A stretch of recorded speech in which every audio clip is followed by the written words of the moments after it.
Puji, hormat dan syukur bagi Tuhan Yesus Kristus, pencipta alam semesta. Oleh karena pengorbananmu di Bukit Golgota, Engkau menghapus semua dosa-dosa kami. Engkau menanggung semua kesesakan hidup kami. Ampuni kami Tuhan. Seringkali manusia melihat apa yang kelihatan. Ajar, didik, latih kami berharap seperti Abraham berharap. Sekalipun tidak ada dasar untuk berharap, Abraham tetap berharap akan janji-janji Tuhan, bahwa Tuhan berkuasa untuk menepati apa yang Kau janjikan. Yang diimani Abraham terjadi. Saat detik ini kami melihat keturunan Abraham seperti bintang-bintang di langit, seperti debu di dekat air, di pesisir. Kami mohon kuasa Tuhan bekerja atas kami. Anugerahi iman pada kami, bahwa sesuatu yang fana ini tidak bisa menolong hidup kami. Yang bisa menolong yang tidak kelihatan yaitu Tuhan Yesus Kristus. Sekalipun Kau tidak melihat secara fisik, Engkau sanggup menolong kami. Engkau yang maha besar, Engkau yang maha kuasa, selalu menyertai kami, selalu ada di tengah-tengah kami. Curahkan Roh Kudus-Mu double porsi untuk mengurapi kami hamba-Mu. Bubuhkan lidah hikmat, lidah kuasa, lidah urapan kuat dari tata Allah mengalir melimpah dalam kehidupan kami. Jadikan hamba penyalur berkat untuk kekasih-kekasih-Mu, untuk bangsa-bangsa di dunia ini. Berkat Tuhan dilimpahkan saat ibadah ini. Engkau ada di tengah-tengah kami. Engkau maha besar, Engkau pencipta alam semesta. Engkau yang memiliki hidup kami. Terima kasih Bapa. Berbicaralah Engkau, berkati kami semua. Dalam nama Tuhan Yesus Kristus hamba berdoa. Amin. Salam Bapak Ibu yang dikasihi Tuhan. Kita bersyukur atas anugerah Tuhan. Tema yang saya sampaikan di sesi kedua, Paskah kematian dan kebangkitan Kristus memulihkan. Paskah kematian dan kebangkitan Kristus memulihkan. Kita baca Roma pasal 8 ayat 11.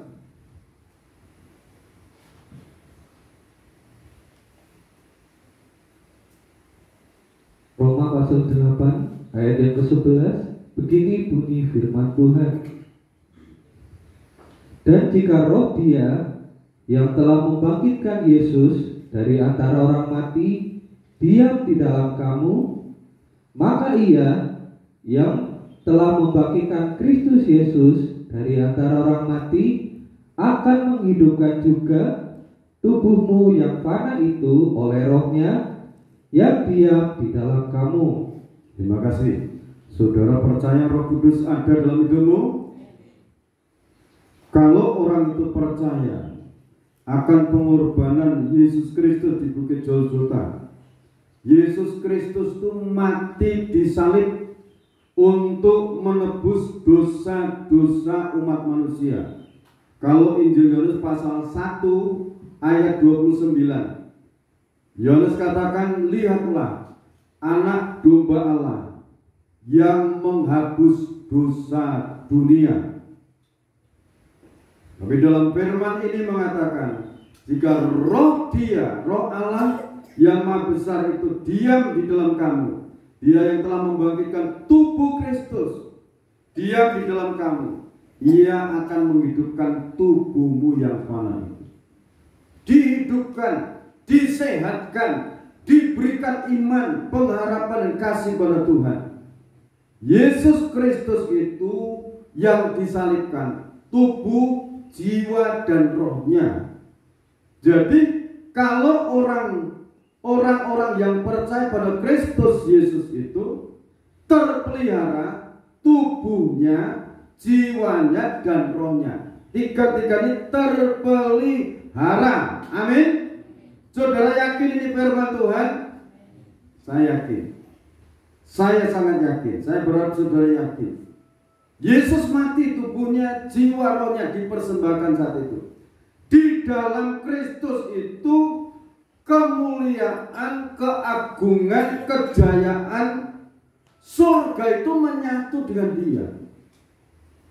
Seiring dia menyerahkan tubuh, jiwa, rohnya, tirai bait suci terbelah dari atas sampai bawah. Tirai bait suci yang menjadi pemisah antara ruang suci dan ruang maha suci, itu pemisahnya tirai.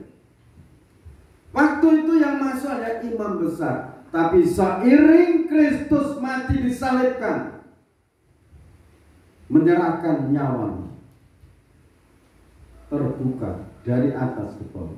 Artinya anugerah Allah itu dari surga turun ke bumi, itu kasih Allah. Seiring itu dibukakan tirai itu, dibukakan juga bagi orang percaya. Pintu-pintu pertolongan dibukakan. Kalau bahasa yang lain, orang yang percaya akan mengalami terobosan-terobosan, pertolongan demi pertolongan. Itu kalau percaya. Karena Tuhan berbicara kepada saudara, berlatihlah, belajarlah, percaya. Abraham katakan, sekalipun Abraham tidak ada dasar untuk berharap punya anak dari istrinya yang sudah mati pucuk, tetapi Abraham tetap berharap akan janjinya bahwa Abraham itu akan menjadi bapak orang beriman di seluruh jagat ini. Bahwa Allah itu sanggup menggenapi apa yang dia janjikan itu akan digenapi. Dan Abraham mempermuliakan Tuhan, menyembah Tuhan. Jadi untuk memelihara iman itu menyembah, memuliakan, mengagungkan Tuhan. Haleluya. Bagaimana caranya saat itu Daud memuji Tuhan? Saat Daud itu meyakini di dalam tabut perjanjian itu ada 3 benda. 2 loh batu yang berisi 10 hukum Taurat itu, mana surgawi yang disimpan di buli-buli. Mana surgawi yang disimpan di buli-buli itu mengingatkan umat di tempat yang kering, tempat yang tandus, bangsa Israel itu dipelihara Allah. Selama 40 tahun, pagi-pagi Tuhan menurunkan mana surgawi di sekitar kemah mereka, tenda-tenda mereka, keluar rumah mereka. Sudahlah, di situ tersedia roti pemeliharaan. Kalau senja, burung puyuh dikirimkan, ribuan jutaan burung puyuh. Satu keluarga itu, kalau di situ misalnya ada 5, ada 10 orang. Yang mengambilnya pasti mereka bukan ngambil satu-satu. Satu orang satu, saya kira tidak. Terpelihara selama 40 tahun. Tuhan mengirimkan itu burung puyuh. Tuhan mengirimkan itu. Di mana Tuhan itu ternaknya? Dia yang maha kuasa, dia yang maha mengadakan, dia yang maha mendatangkan. Amin.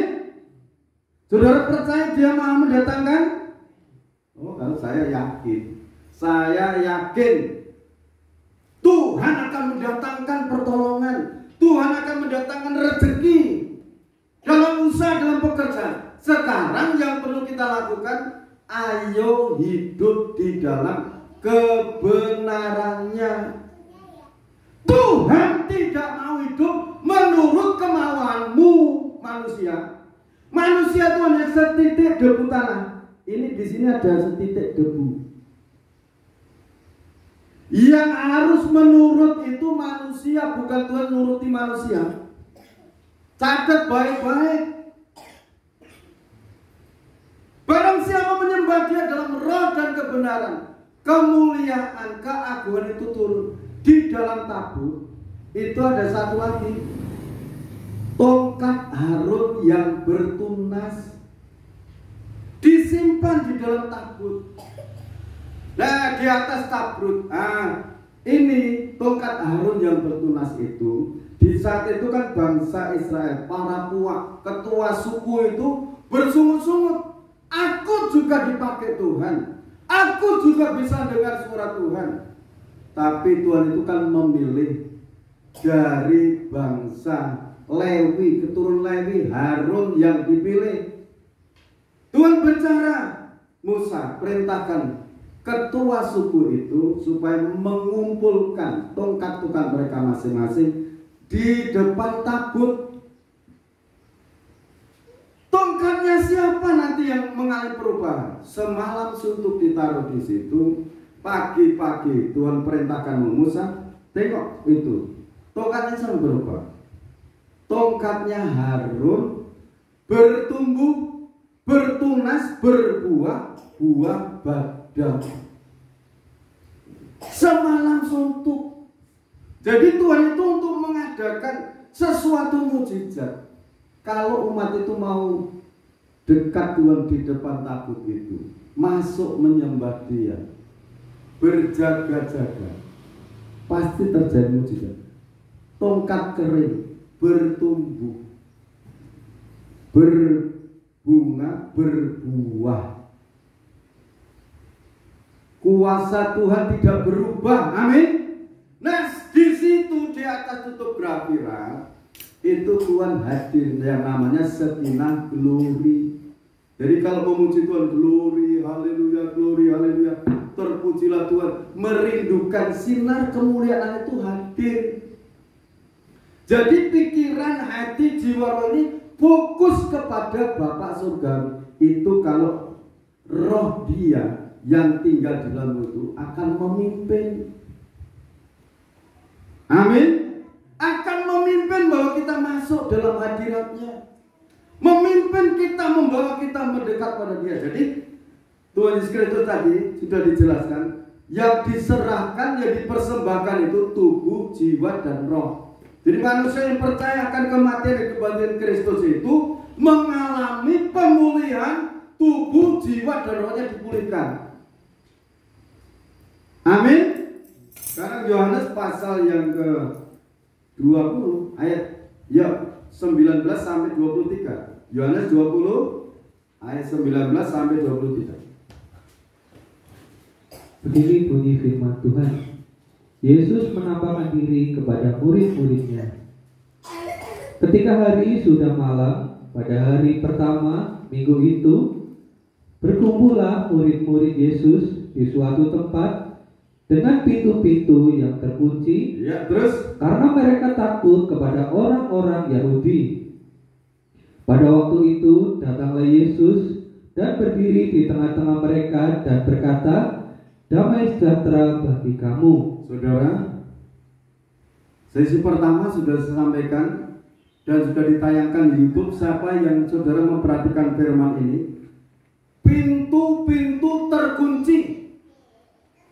Yesus bisa hadir di tengah-tengah murid-muridnya dan menurunkan damai sejahtera bagimu. Pemeliharaan damai jiwanya, pemeliharaan sejahtera tubuhnya, diberikan pemeliharaan kesejahteraan. Kunci pintu dari kunci ditutup, dipikirnya murid-murid, orang tidak ada yang bisa masuk. Sekarang kalau sudah mengalami pintu-pintu berkat seperti dikunci oleh manusia dengan berbagai cara, dalam nama Tuhan Kristus, Tuhan itu bisa hadir menolong saudara. Sekalipun baja 1000 meter, Tuhan Yesus itu bagi baja itu tidak masalah. Sekalipun itu baja yang menjadi pintu 1000 meter tebalnya, saudara, di dalamnya seolah tidak berdaya. Kuasa kebangkitan Kristus itu akan memberantas semua itu. Saudara akan ditolong Tuhan, saudara akan dibela Tuhan. Tuhan akan mendatangkan damai sejahtera dalam hidupmu, dalam keluargamu, rezekimu akan diberi. Jadi Iman itu jangan berdasarkan mata jasmani, tetapi berdasarkan mata rohani. Tuhan itu maha kuasa.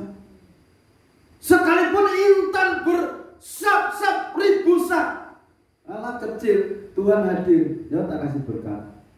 Ini jalan rezeki. Bagi dia adalah iya dan amin. Amin. Oh, kalau firman ini saudara imani, terjadilah dalam hidup saudara. Dan sesudah berkata demikian, ia menunjukkan tangannya dan lambungnya kepada mereka. Murid-murid itu bersukacita ketika mereka melihat Tuhan. Ya, diberikan sukacita. Yuk. Maka kata Yesus sekali lagi, damai sejahtera bagi kamu. Sama seperti Bapa mengutus aku, demikian juga sekarang aku mengutus kamu. Yesus memberikan damai, jiwa rohmu damai, satu dengan yang lain damai, engkau dengan Bapa damai karena darah Kristus. Seperti aku diutus Bapa, Bapa menyertai aku, demikian juga sekarang aku mengutus kamu. Dan sesudah berkata demikian, ia mengebusi mereka dan berkata, terimalah Roh Kudus. Jikalau kamu mengampuni dosa orang, dosanya diampuni. Dan jikalau kamu tetap menyatakan dosa orang tetap ada, dosanya tetap ada. Wah, ini saudara, setelah saudara itu diberikan pemeliharaan, damai, rukun, terus ada pemeliharaan kesejahteraan, diberikan suatu tugas. Roh Kudus masuk. Kalau sudah Roh Kudus masuk, jikalau kamu mengampuni dosa orang, dosamu diampuni. Ini berkat yang tak ternilai itu kalau dosa diampuni. Kalau dosa itu tidak diampuni, upah dosa itu maut, neraka, hukuman. Jadi sekalipun hidup itu pas-pasan, sementara ini belum berkelimpahan secara jasmani, harta yang tak ternilai, dosamu dihapus.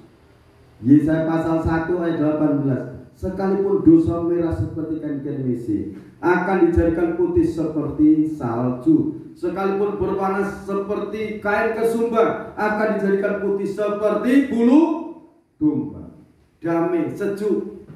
Bulu domba untuk bahan baju, wul mahal. Ada pemeliharaan, ada perlindungan hidupnya. Nah saudara, sekarang Roh Kudus dalam hidupmu. Kalau kau mengampuni dosa orang, dosanya akan diampuni. Kalau kamu memberkati orang, orang itu akan diberkati. Kalau kamu dikutuk orang, Tuhan akan mengutuk orang itu. Itu bahayanya kan di situ. Nah sekarang tugasnya, kalau sudah diampuni dan mengampuni, di dalam Matius 18 kita akan baca ini kisah pengampunan. Matius 18 ayat 21 mulai. Kita akan pelajari ini dan kita akan ingat pelajaran ini. Begini bunyi firman Tuhan. Perumpamaan tentang pengampunan. Ini berkat besar saudara. Saudara, kita akan dengarkan bersama-sama. Kemudian datanglah Petrus dan berkata kepada Yesus, Tuhan, sampai berapa kali aku harus mengampuni saudaraku jika ia berbuat dosa terhadap aku? Sampai 7 kali? Yesus berkata kepadanya, bukan. Aku berkata kepadamu, bukan sampai 7 kali, melainkan sampai 70 kali 7 kali. Sebab hal kerajaan surga seumpama seorang raja yang hendak mengadakan perhitungan dengan hamba-hambanya. Ya, terus? Setelah ia mulai mengadakan perhitungan itu, dihadapkanlah kepadanya seorang yang berhutang 10.000 talenta. Ya, dihadapkan kepada raja itu salah seorang yang memiliki hutangnya itu 10.000 talenta. Ya, terus? Tetapi karena orang itu tidak mampu melunaskan hutangnya, raja itu memerintahkan supaya ia dijual beserta anak istrinya dan segala miliknya untuk membayar hutangnya. maka sujudlah hamba itu menyembah dia. Ini ayat 26, saudara garis bawahi. Maka sujudlah hamba itu menyembah dia, katanya, sabarlah dahulu, segala hutangku akan kulunaskan. Ya terus, lalu tergelaklah hati raja itu oleh belas kasihan hamba itu, sehingga ia membebaskannya dan menghapuskan hutangnya. Nah ini saudara, pelajaran di sini dulu. Orang yang memiliki 10.000 talenta hutang itu diperintahkan raja itu supaya dia dijual, anaknya dan istrinya dijual untuk melunaskan hutangnya. Wah, apa yang dilakukan hamba itu? Ia sujud, mohon belas kasihan, sujud, mohon belas kasihan, menyembah kepada raja itu. Maka di situ raja itu tergerak belas kasihan. Hutang yang 10.000 talenta itu dibebaskan. Rahasia, kalau sudah merasa bersalah, melakukan kesalahan, sujudlah menyembah Bapa surga. Sujud menyembah. Karena siapa? Yang ditanggung itu di situ ada istri, ada anak. Anaknya, istrinya juga terancam maut saat itu. Dia sujud menyembah. Hati raja tergerak belas kasihan. Ya lanjut. Ayat yang ke-28. Tetapi ketika hamba itu keluar, ia bertemu dengan seorang hamba lain yang berhutang 100 dinar kepadanya. Ia menangkap dan mencekik kawannya itu, katanya, bayar hutangmu. Maka sujudlah kawannya itu dan memohon kepadanya, sabarlah dahulu, hutangku itu akan kulunaskan. Ya, terus? Tetapi ia menolak dan menyerahkan kawannya itu ke dalam penjara sampai dilunaskan hutangnya. Melihat itu, kawan-kawannya yang lain sangat sedih, lalu menyampaikan segala yang terjadi kepada Tuhan mereka. Raja itu menyuruh memanggil orang itu dan berkata kepadanya, hai hamba yang jahat, seluruh hutangmu telah kuhapuskan karena engkau memohonkannya kepadaku. Karena engkau memohonkannya kepadaku. Baik nasibnya dia maupun istrinya, anak-anaknya dimohonkan.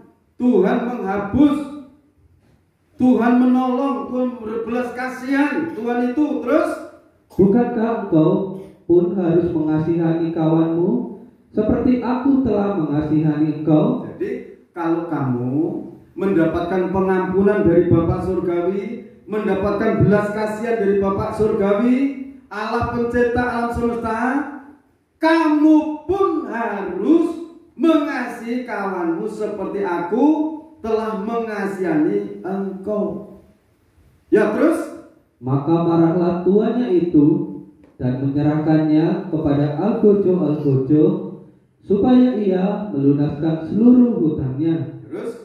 Maka Bapakku yang di surga akan berbuat demikian juga terhadap kamu apabila kamu masing-masing tidak mengampuni saudaramu dengan segenap hatimu.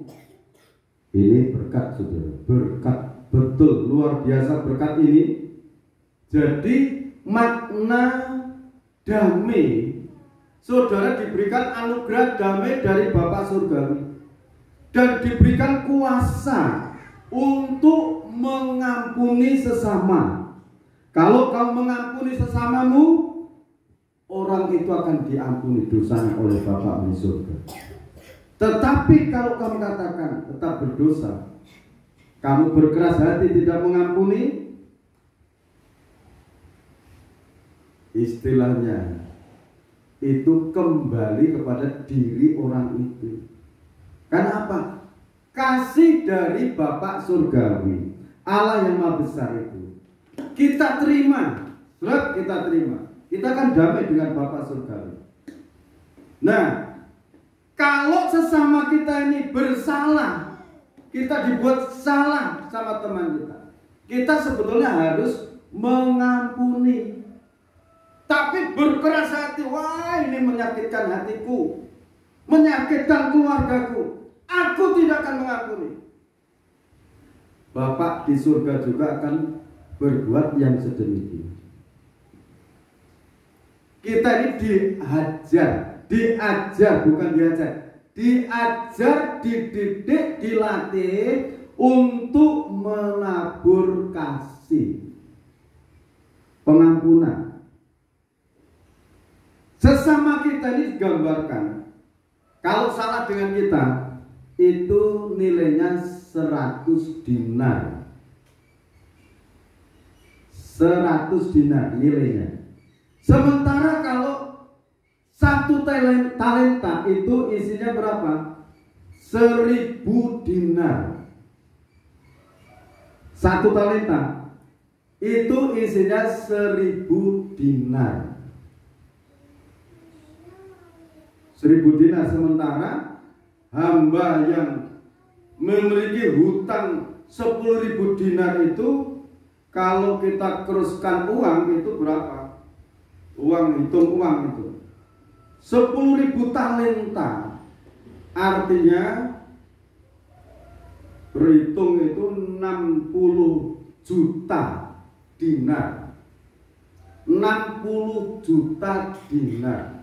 1 dinar itu upah pekerja waktu itu, kerja 1 hari.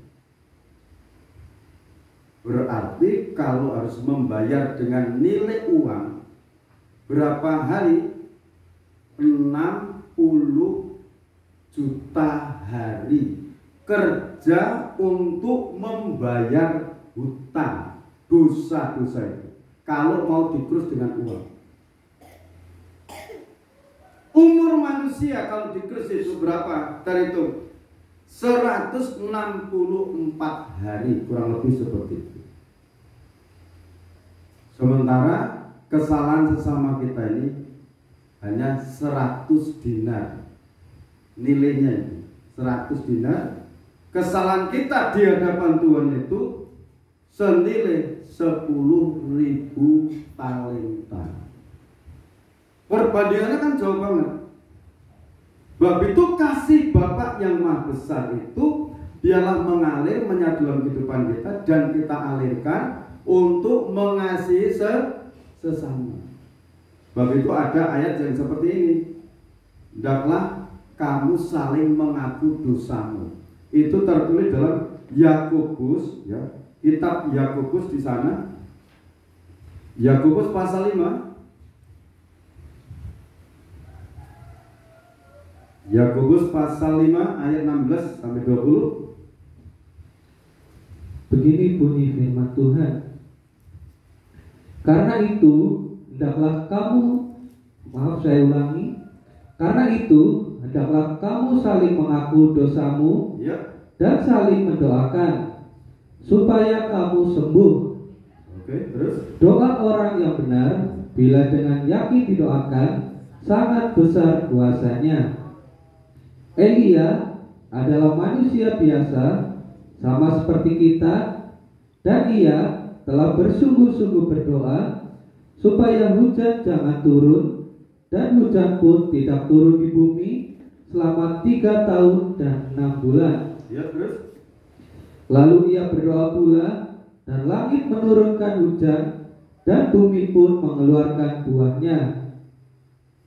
Saudara-saudaraku, jika ada di antara kamu yang menyimpang dari kebenaran, dan ada seorang yang membuat dia berbalik, ketahuilah bahwa barang siapa membuat orang berdosa berbalik dari jalannya yang sesat, ia akan menyelamatkan jiwa orang itu dari maut dan menutupi banyak dosa. Terima kasih. Jadi, hendaklah kamu saling mengaku dosa, saling menyadari, aku ini dari debu tanah liat, tidak salah, tidak luput dari kesalahan baik batin, pikiran, perbuatan, perkataan. menyadari manusia ini hanya setitik debu tangan liat di hadapan Bapa. Maka untuk saling mengampuni, bila dengan yakin didoakan, sangat besar kuasa. Setelah saling menyadari bahwa dirinya itu tidak luput dari kesalahan, dari keliru bicara, dari keliru berpikir, dari keliru bertindak, menyadari, oh ya, aku ini juga banyak kesalahan. Berarti turunlah dalam dirinya kerendahan hati yang ditinggikan Bapa Surgawi. Setelah demikian, setelah saling mengaku dosa, karena itu hendaklah kamu saling mengaku dosamu dan saling mendoakan supaya kamu sembuh. Doa orang yang benar setelah saling mengaku dosa, mengaku tubuh Kristus, kematian Kristus, orang itu dibenarkan oleh Allah. Amin. Bila dengan yakin didoakan, sangat besar kuasanya. Jadi setelah saling mengaku dosa, saling merendahkan hati di hadapan Bapa Surgawi, doanya itu didengar oleh Bapa Surgawi. Haleluya. Selanjutnya saudara, kalau ada orang yang menyimpang dari kebenaran dan ada orang yang menuntun, orang yang dituntun itu dilepaskan dari ganda kuasa maut.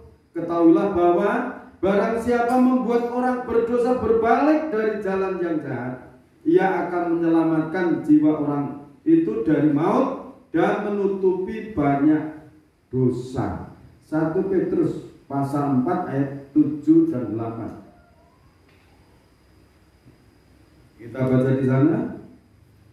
1 Petrus pasal 4 ayat 7 dan 8. Begini bunyi firman Tuhan. Hidup orang Kristen. Ya. Kesudahan segala sesuatu sudah dekat. Karena itu, kuasailah dirimu dan jadilah tenang, supaya kamu dapat berdoa. Ya, terus.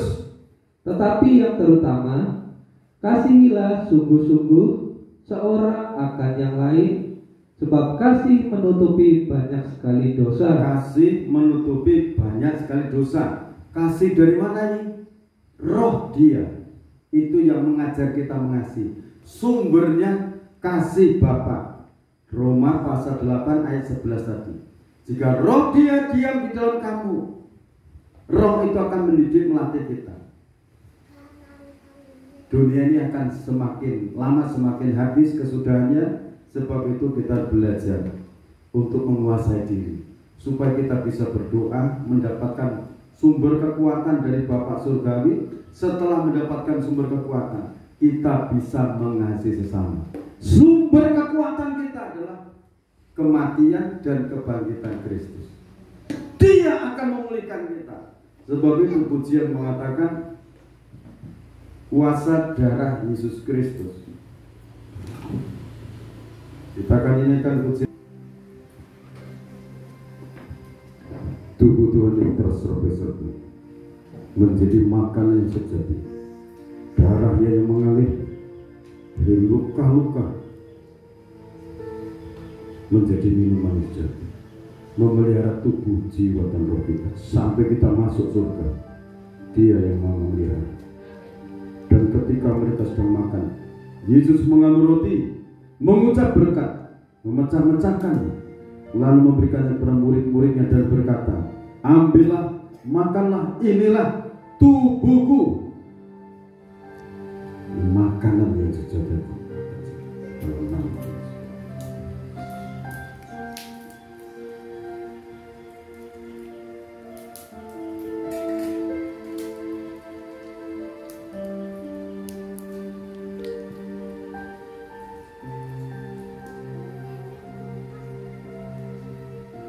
Kita akan cawan minuman yang berisi tetes-tetes darah Tuhan.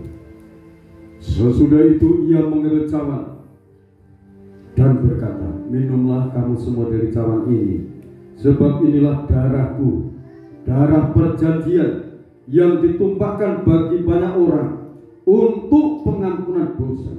Kita terima pengampunan dari Bapa Surgawi dalam nama Tuhan Yesus Kristus.